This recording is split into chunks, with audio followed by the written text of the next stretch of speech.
5.2 का सवाल नंबर 7वां यही में आया है, यही पर आया है। ठीक, इसमें कहता है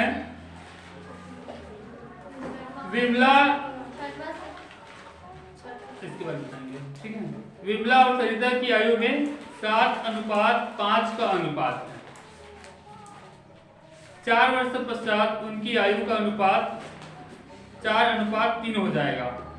उनकी वर्तमान आयु ज्ञात कीजिए, ऐसा बोला गया है। कुछ समझ में आया क्या बोला गया? हाँ, देखो यहाँ पर दो लड़कियों की बात हो रहा है, विमला और सरिता। इनकी जो आयु की जो अनुपात है वो 7:5 है। देखो आप लोग 10वीं क्लास में, हम जिस समय पढ़ रहे थे 10वीं क्लास में, उस समय एक पाठ था, ठीक है। देखो अनुपात और समानुपात, अनुपात और समानुपात। तो एक्चुअल में अनुपात का मतलब क्या होता है? देखो ये बोला है विमला और सरिता, ठीक है, विमला और सरिता, विमला और सरिता बोला है। इसका मतलब ये कि देखो 7:5 दिया है, तो इसका मतलब ये है कि विमला की आयु 7 है और सरिता की आयु 5 है। तो विमला और सरिता लिखेंगे ना, तो इसको ऐसे लिखेंगे, विमला अनुपात सरिता, ठीक। फिर आता था ये समानुपात, समानुपात है ना, 7:5। इससे देखने से एकदम क्लियर हो जाता था उस टाइम कि विमला की आयु 7 है और सरिता की आयु 5, ठीक है। ये जो समानुपात है ये बताता है कि दोनों आपस में बराबर है। तो ये तो अलग पार्ट था, इसमें भी क्या है, थोड़ा उसी कॉन्सेप्ट का वर्णन किया गया है, इसलिए इसको अभी आपको बताना जरूरी हो गया। तो इसका मतलब यह हुआ कि इनके दोनों की आयु में जो, मान लो मैं दूसरे एग्जांपल से समझा दूं, देखो दो है ना, एक उमेश्वरी है, एक ये नंदिनी है, ये लाया 40 नंबर, ये लाया 50 नंबर। तो इनके अंकों का अनुपात कैसे कहेंगे, है ना, जैसे इसका नाम कुमेश्वरी है, नंदिनी है, इनके जो गणित के अंक हैं उनके अंकों में अनुपात कैसा होगा, 40:50। समझ में आ गया? तो इससे ये समझ में आ गया, जिसका नाम पहले है, कुमेश्वरी का नाम पहले है, तो कुमेश्वरी का नंबर 40 है और इसका नंबर 50 है। समझ में आ गया? अच्छे से समझ में आया? ठीक, उसी चीज को इसमें समझाया गया। तो चलो देखते हैं इस सवाल को हल कैसे करना है, ठीक है। देखो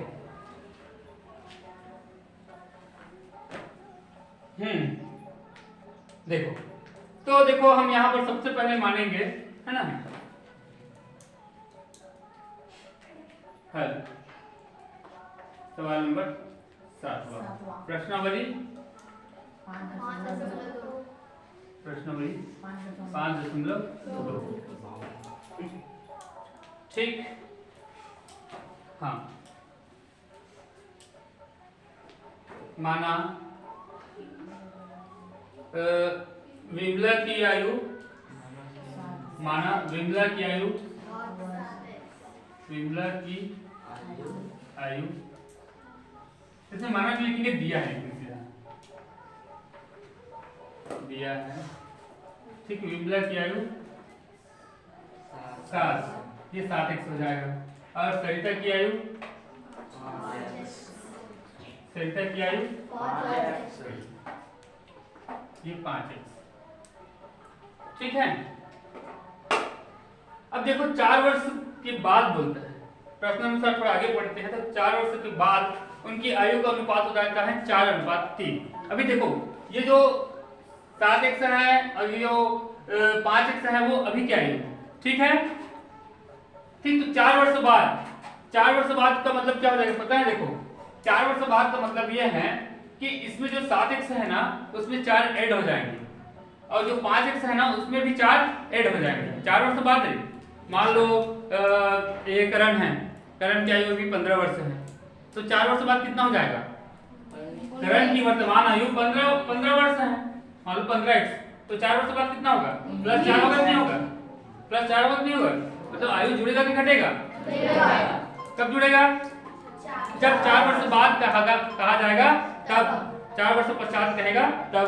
अब इसको बोलता मान लो 4 वर्ष पहले करके, तब क्या होता? ठीक है, इसमें फोन में बोलो, सर का फोन में पढ़ा रहे हैं, बाद में लगाएंगे, उठाकर बोल दो वहां जाकर, ठीक है, उठाकर बोल दो, पढ़ा रहे हैं। 1 घंटे के बाद लगाएंगे आपको, ठीक है? समझ में आया कॉन्सेप्ट? इसको लगा कर बोल दो ना।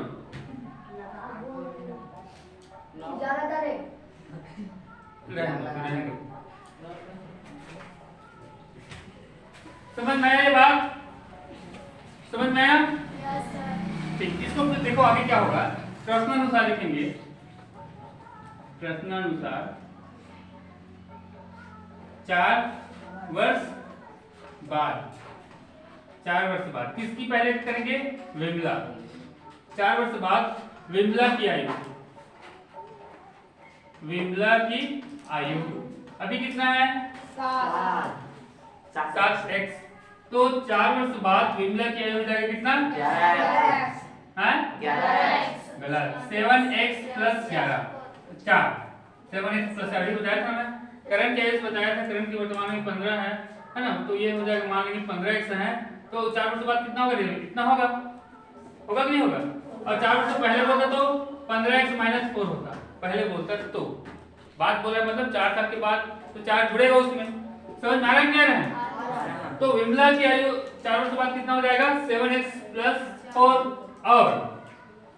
और 4 वर्ष बाद सरिता की आयु,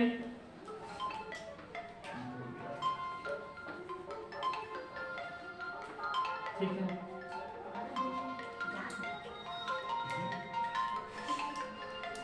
ये हो जाएगा 5x प्लस 4। तुम भाई को बोल दो, ठीक? बोल दो।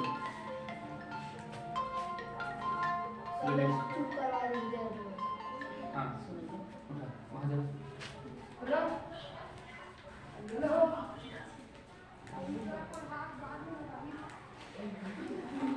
इतना समझ में आया सब बच्चों को? यहाँ पर किसको दिक्कत है वो बताओ। मनीष, खिलेश, समझ में आया? देखो बेटा, यहाँ पर बोला विमला की आयु 7x है, सरिता की आयु 5x है, तो 4 साल बाद जो होगा उसको लिखना तो है। 4 साल बाद विमला की हो जाएगा 7x प्लस 4 और सरिता की हो जाएगा 5x प्लस 4। समझ में आया ना? अब आगे बोलता है 4 वर्ष बाद बोलता है विमला की आयु और सरिता की आयु, इनके दोनों का अनुपात हो जाता है 4:3।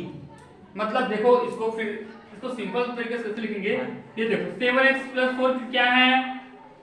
7x प्लस 4 क्या है? है ना? और ये क्या है? 5x। चलो ये 5x प्लस 4 ये क्या है? तो विमला की 4 वर्ष बाद विमला की आयु और सरिता की आयु का अनुपात, ये अनुपात हो गया। ये अनुपात कितना हो जाता है बोलते हैं? 4:3। समझ में आ रहा है ना? जैसे प्रश्न में कहा गया है बस उसी के अनुसार हमको कथन को समीकरण के रूप में लाना पड़ेगा। समझ में आ गया? इतना सबको समझ में आया? हाँ, देखो 4 वर्ष के बाद का बोल रहा है ना, 4 वर्ष बाद जो है उनकी आयु का अनुपात किनके विमला की और सरिता की। देखो तो ये 7x प्लस 4 क्या है? विमला का है, और 5x प्लस 4 किसका है? सरिता की। सरिता की क्या? आयु का अनुपात। ये देखो अनुपात कितना हो जाता है बोलता है? 4:3। तो 4:3 के बराबर हो गया। क्लियर है यहाँ तक सबको? ठीक। फिर देखो बेटा, हम बताए हैं आपको 3:4, इसका अभिप्राय होता है 3/4। ठीक, मतलब ये किसका हो जाएगा? सरिता का हो जाएगा, और ये किसका हो जाएगा? सॉरी ये विमला का हो जाएगा और ये सरिता का हो जाएगा। यहाँ तक समझ में गया? तो हम इसको कैसे लिखेंगे? हम यहाँ पर देखो लगाएंगे अब implies that। क्या लगाएंगे बोलो? implies that लगाएंगे, और हम इसको लिखेंगे 7x plus 4 upon 5x plus 4 is equal to, देखो ये 4:3 है, वो हो जाएगा 4/3। समझ में आया? Yes sir. अब यहाँ तो रास्ता एकदम आसान हो गया। क्या क्या करेंगे? यहाँ सबको पता है ना? वेरी गुड, तिर्यक गुणा होगा। तिर्यक गुणा मतलब होता है तिरछा गुणा। समझ में आया? ऐसा समझ में आ रहा है? मतलब ये कि ये जो 7x प्लस 4 है ना, उसका गुणा हो जाएगा 3 से, और 5x प्लस 4 है, इसका गुणा हो जाएगा 4 से। ठीक है, समझ में आया? Yes sir. तो इस बाकी चीज को कहाँ बनाऊं? यहाँ बनाऊं? हाँ सर। ठीक। पहले तो यहाँ बन जाएगा इतना, देखो यहाँ ये हो जाएगा, इम्प्लाइज दैट लगाएंगे, लिखेंगे 3 इंटू 7x इंटू, मतलब समझ आ रहा है, गुणा हो रहा है ना। हाँ बोलो क्या लिखेंगे, 7x प्लस 4। इसमें लिख लेना बेटा तिर्यक गुणा करने पर करके, है ना। क्या लिखना है अपने को, गुणा करने पर। समझ गए ना इतना, आप लोग बढ़िया से लिखना। फिर देखो बीच में क्या है, बराबर है, तो बराबर एक पक्ष ये हो गया, मतलब इसका और इसका कॉम्बिनेशन गुणा करते हैं। अब एक पक्ष में क्या होगा, ये और ये होगा, देखो 4 इंटू 5x प्लस 4। समझ में आया सबको? Yes sir. अब आगे का प्रक्रिया एकदम इजी हो गया। देखो अब क्या होगा पता है, 3 का ब्रैकेट के अंदर पहले गुणा होगा। ठीक है चलो करते हैं। मैं यहाँ करूँ, समझ में आ जाएगा, छोटे छोटे लिखूंगा तब। Yes sir. हाँ तो हो जाएगा। देखो मैं डायरेक्ट करूँ क्या यहीं से? Yes sir. हाँ देखते जाना सब बच्चे, 3 का गुणा पहले किसके साथ होगा, 7 के साथ होगा, है ना। 3 सत्ते 21, तो 21 का गुणा फिर x के साथ होगा, तो 21x हो गया। ठीक है, मैं इसको सिंपल देख देता हूँ, यहाँ इंप्लाइज दैट 21x, है ना। फिर देखो इस 3 का गुणा होगा प्लस 4 के साथ, प्लस 3 का गुणा प्लस 4 के साथ, तो प्लस प्लस का गुणा होगा तो प्लस मिलेगा, और 4 किया हो जाएगा 12, 3 चौक 12।